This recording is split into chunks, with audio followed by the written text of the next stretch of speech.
तो चलिए हम लोग बात आज की क्लास में pre board high school examination 2025 subject English की सॉल्यूशन की। चलिए स्टार्ट करते हैं। जैसे आप सभी को पता है कि टोटल नंबर क्वेश्चन कितने आते हैं 16, तो वैसे ही आपको इसमें भी दिए गए थे प्री बोर्ड के पेपर में। ठीक है, तो यहाँ पर आप देखिए फर्स्ट जो पैसेज दिया हुआ है आप लोगों को, वो दिया हुआ है माउंटेन वैली एंड फॉरेस्ट के ऊपर से, जो कि आपके all passage in one shot में आपको मिलेगा। अपन इनके क्वेश्चंस कर लेते हैं ज़रा। यहाँ पर एक क्वेश्चन पूछा है फर्स्टली कि why do people visit hill station during the summer.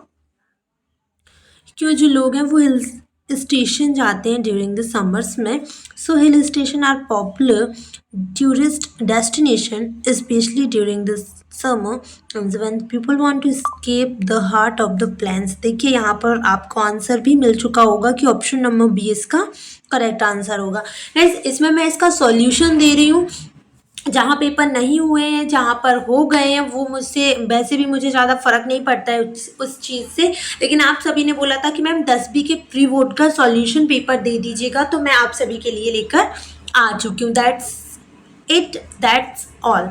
Okay, what makes hill station perfect for relax. ठीक है, तो यहाँ पर लिखा हुआ है, देखिए यहाँ पर आपको आंसर पता है क्या। जैसे ही तुम लोग इसको देखोगे ना, वैसे ही तुम्हें यहाँ पर पूरा आंसर मिलेगा कि what makes hill station perfect for relaxation. तो यहाँ पर देखिए ये वर्ड यूज हुआ है, the perfect relaxation, the perfect retreat for relaxation and rejuvenation the cool and fresh air makes. यहाँ पर राइट आंसर हो जाएगा option number C. Third, which of the following activities can visitor enjoy at hill station. कौन सी activity है जो मतलब visitors enjoy करते हैं। तो यहाँ पर देखिए visitors can enjoy like trekking, sight seeing, exploring local markets, तो ये सारी चीज़ें। तो यहाँ पर देखो आपको दिया होगा राइट आंसर में कि ऑप्शन नंबर बी बिल्कुल करेक्ट है, ट्रेकिंग। देखिए यहाँ पर question number 4, which hill station are mention in the passage. कौन से हिल स्टेशन की बात इस पैसेज में हुई है, तो ये देखिए। ठीक है, तो राइट आंसर क्या हो जाएगा आपकी ऊटी, शिमला एंड दार्जिलिंग। हाँ यही हुआ है। चलिए अब यहाँ पर देखिए question number 5, what do you local markets at hill stations offer. What do local markets at hill stations offer। तो यहाँ पर बहुत सारे ऑप्शन में दिए हुए, बहुत सारी चीज़ें ऑप्शंस में दी हुई हैं, देख लेते हैं हम लोग। Hill station provide a refreshing break for city life. ठीक है, इसमें लिखा है कि स्टेशंस ऑफर क्या करते हैं। ठीक है, ओके, ये देखिए यहाँ पर आपको मिल जाएगा एक्सप्लोरिंग लोकल मार्केट्स,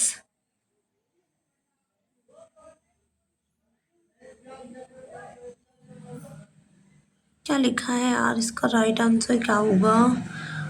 और do local markets at hill station offer. Local market क्या ऑफर करते हैं आपको, designing clothes, savouring and local cuisine, car and bikes, या फिर इलेक्ट्रॉनिक्स एंड गैजेट्स। तो देखिए आपको मिल जाएगा, कुछ ना कुछ तो मिलेगा। देखिए लोकल मार्केट कहाँ लिखा है, मेरे को जैसे ही प्री बोर्ड का पेपर आया मैंने सोचा आप लोगों के साथ शेयर कर दूं। एंड मुझे ज़्यादा सॉल्व करने की ज़रूरत नहीं होती, मैं जैसे जैसे पेपर को देखते जाती हूँ मुझे सारे आंसर पता चले जाते हैं।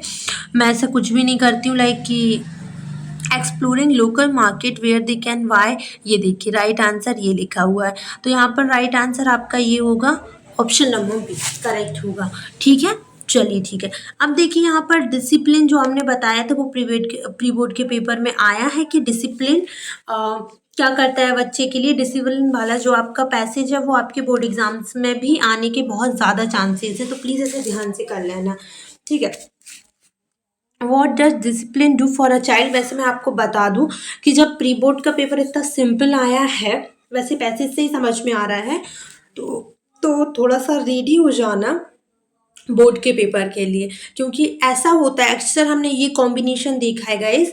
10th के जितने भी बच्चे मुझे सुन रहे हैं ध्यान से सुनना, मैंने ऐसा कॉम्बिनेशन देखा है गाइस जिसमें प्री बोर्ड का अगर कठिन आता है तो वो बोर्ड का पेपर बहुत सिंपल डालते हैं, लेकिन यहाँ तो प्री बोर्ड का ही पेपर सिंपल है। दैट मीन्स कि कहीं ना कहीं आपको ये बोर्ड में जो है इसका भुगतान करना पड़ेगा।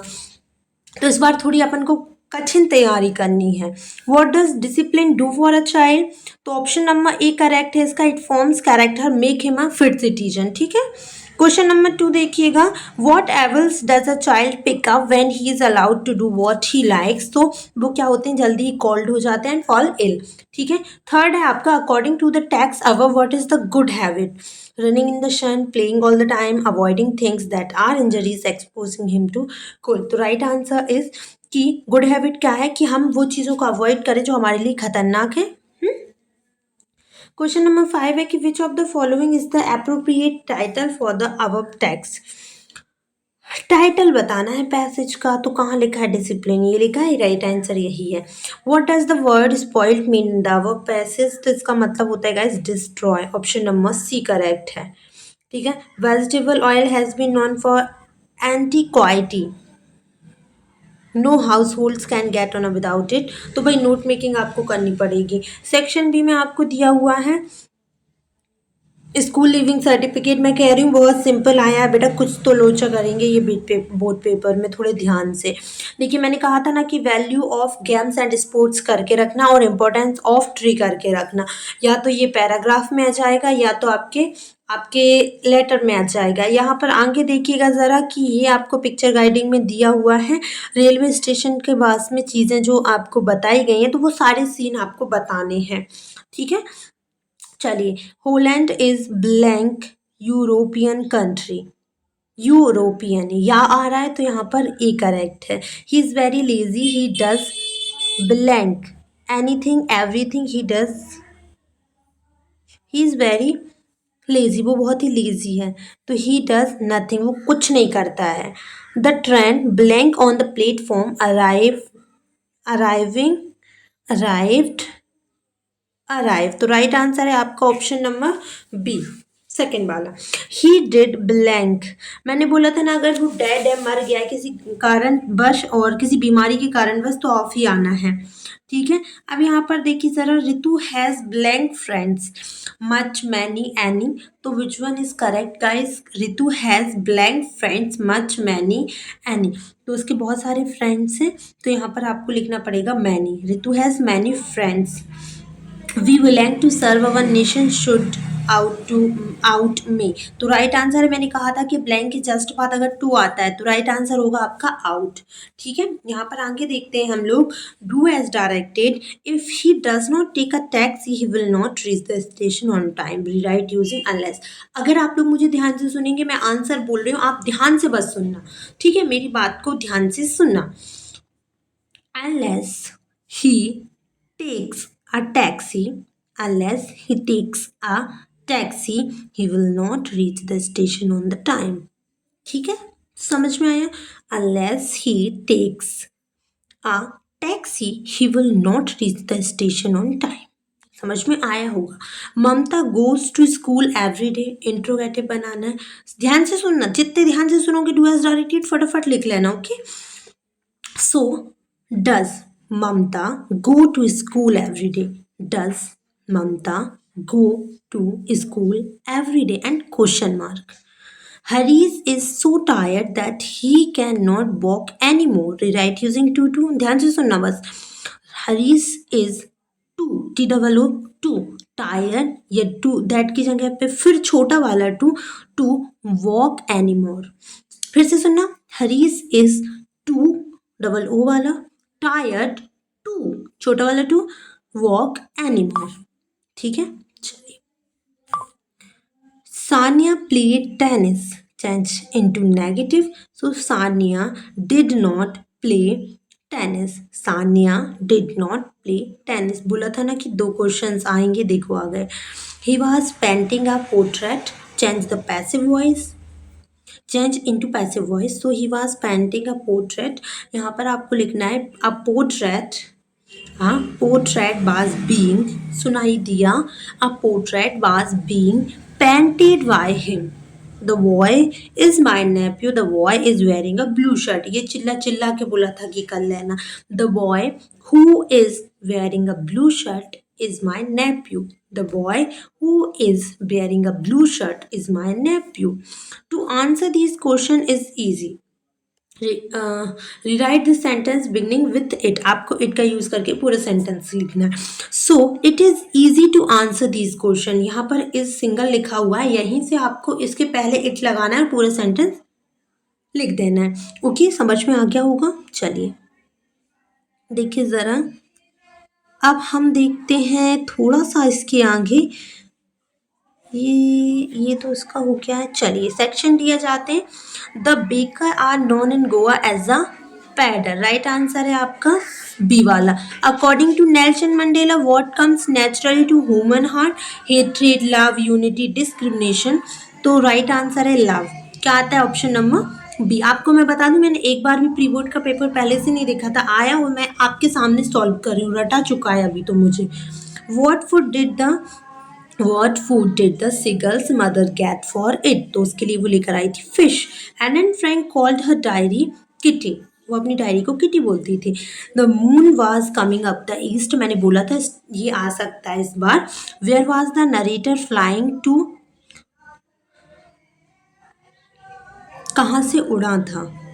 Where was the narrator flying to. I think इसका राइट आंसर इंग्लैंड है क्या?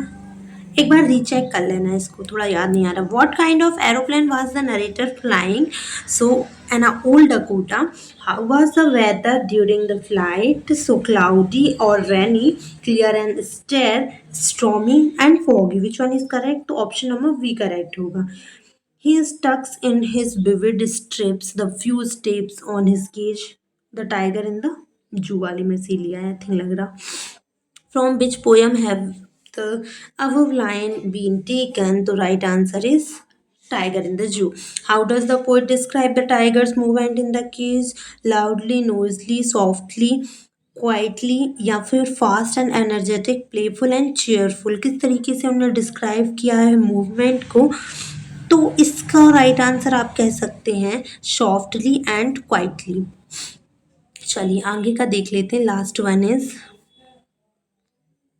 According to the poet where should the tiger ideally be? Inside the cage, hidden in the shadow and tall grass, resting near the zoo, playing with the deer. So right one is inside the cage. चलिए अब यहाँ एक minute रुकना, एक minute यही तो है. चलिए तो ये क्वेश्चंस आपके आए थे. अगर इन सारे क्वेश्चंस के आंसर अगर आपको देखने नहीं मिल पाए, कोई दिक्कत नहीं है. मैंने सारे all questions in one shot में से ये सारे क्वेश्चंस उसमें इंक्लूड है, जाके चेक कर लेना. ठीक है. So thank you so much for watching this. And कुछ और नीड रहे तो आप लोग प्लीज़ मुझे कॉमेंट सेक्शन में बता देना. ओके.